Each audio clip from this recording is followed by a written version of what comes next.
everyone, thank you for being here. Today is an today is an important day for me because after several years away from competitive cricket, I can finally speak about a pathway back to the sport that has been such a significant part of my life. I am preparing to return to women's cricket in Australia with the aim of pursuing elite cricket from March 2027. This has not been an automatic or an informal process.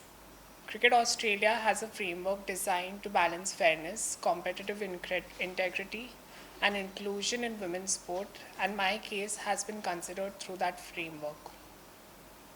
My understanding is that Cricket Australia's review considered a comprehensive body of information relating to my circumstances, including my medical history, surgical history, hormone and testosterone levels, my cricketing background, and playing footage as well, and the scientific and athletic performance work undertaken with Manchester Metropolitan University's Institute of Sport.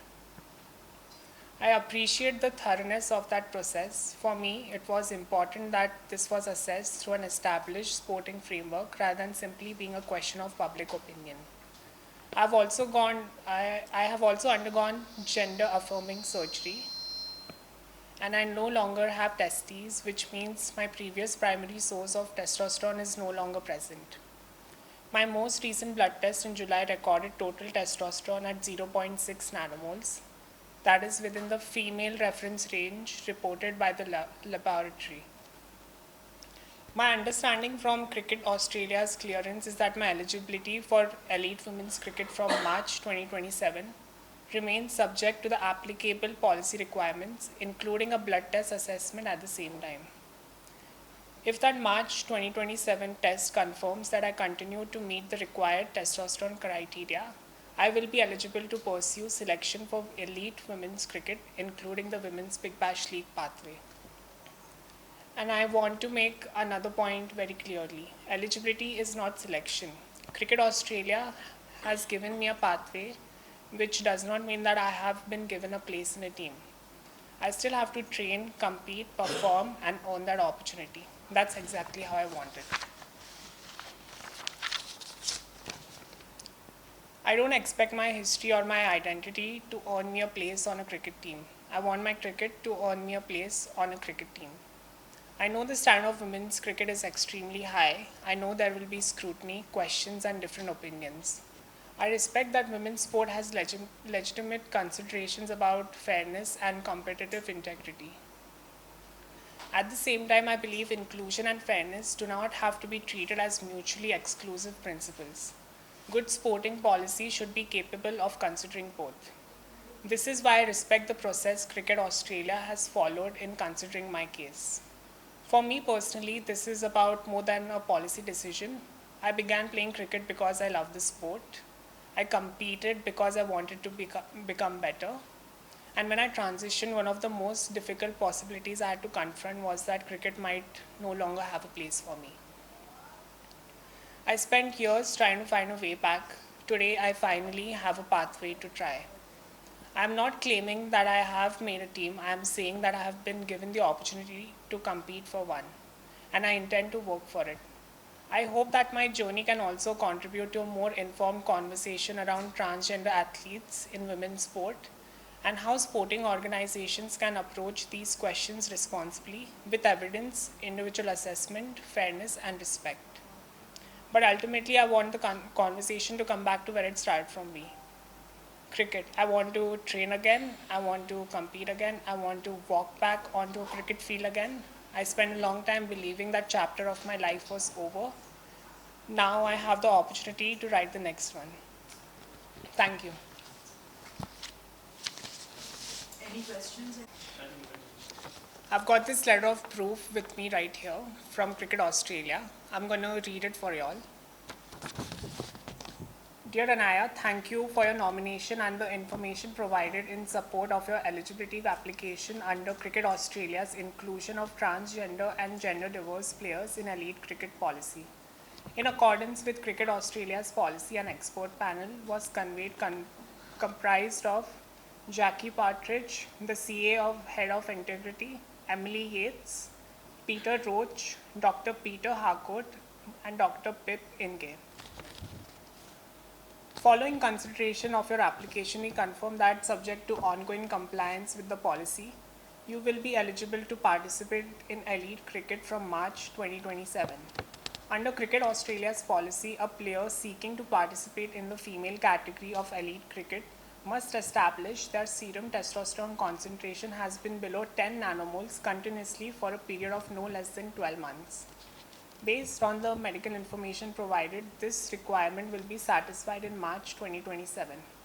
Accordingly, your eligibility for elite cricket from that date is conditional upon you providing a blood test upon your arrival in Australia, confirming that your serum testosterone concentration remains below 10 nanomoles and that you continue to satisfy the policy's eligibility requirements. Until March 2027, you remain eligible to participate in Premier Cricket competitions in any state or territory of Australia. As Premier Cricket is classified as community cricket rather than elite cricket under the policy, your participation in those competitions is not affected by this determination. We appreciate your cooperation through this process. Yours sincerely, Jackie Partridge, Head of Integrity on behalf of Cricket Australia. So, and yeah. किसी को कुछ questions हैं? Anything you want to ask like this? Yeah. Cricket Australia is one of the few organizations that Yeah. has proper policy for inclusion of transgender players. Do you think it is about time that ICC also should rethink about their decision? And what happened to you had reached out to BCCI, so is there any feedback? Yeah, I think ICC should reconsider and follow guidelines which Cricket Australia have already kept under the place. And in regards of BCCI, I think they've stayed quiet about this. I've tried to reach out to them publicly. I've approached people, like nothing has worked out. I've only been served with silence. And therefore, Cricket Australia was the one who provided me the pathway, and I'm glad that I can do that. Yeah. जैसे कहा कि मतलब कि testosterone इतना होना चाहिए हाँ. और फिर तो उसके हिसाब से आप डाइट्स भी मतलब वैसे ही सब रखी क्या है क्योंकि आपका हर चेकअप होगा ही होगा इसी हिसाब से क्या क्या करना? इसमें डाइट का कोई क्वेश्चन नहीं, क्योंकि ये जो आपकी बॉडी हार्मोन्स प्रोड्यूस करती है, जैसे मेल में हो गया टेस्टीज या फीमेल में हो गया ओवरीज और uterus, I don't have the necessary organs to produce testosterone in my body anymore. तो मेरी बॉडी वैसे ही चेंज हो गई है एंड मेरी टेस्टोस्टेरोन लेवल्स भी साथ ही 0.6 नैनोमोल्स है, जो ऑस्ट्रेलिया के गाइडलाइंस के अंडर बहुत अच्छे से फिट करती है. एंड आई एम होपिंग कि अभी आगे जाके WBBL भी खेल पाऊँ. हो आठवड्यापूर्वी मंजूर मिळाल्यानंतर तुमच्या क्रीडा क्षेत्रातील प्रवास कसा सुरू होत आहे, या निर्णयामुळे तुमच्या मनात काय भावना आहे? आता सध्या माझी सर्जरीला रिकव्हरीसाठी टाईम लागतं आहे. 6 महिने ते 1 वर्ष लागू शकतं पूर्ण रिकव्हरी व्हायला. तर 1-2 महिन्याने मी स्टार्ट करणार आहे ट्रेनिंग वडिलांसोबत आणि सगळ्यांसोबत जे पण आहेत. ट्रेनिंग स्टार्ट करून I will prepare myself for the Australian field as well. आणि यापूर्वी भारतीय क्रिकेट मंडळाकडे BCCIकडे संपर्क साधला, पण तिथे अपेक्षित प्रतिसाद मिळाला नाही. यावर तुमचे काय दृष्टिकोन आहे? आणि भारताबाहेर असाइनमेंट किंवा अधिक खेळताना ट्रान्सजेंडर खेळाडूंसाठी भारताने नियमात बदल करावेत का? BCCIकडे विशेष काही मागणी?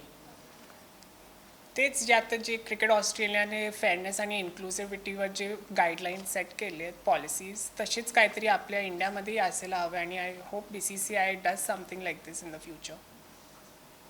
मैम स्पेशली जब ट्रांसजेंडर्स खेलते हैं हाँ. तो कार मेल फीमेल के उसमें खेलेगा तो कहीं ना कहीं पावर वैसे ही रहेगा, मेल का ही रहेगा. हाँ.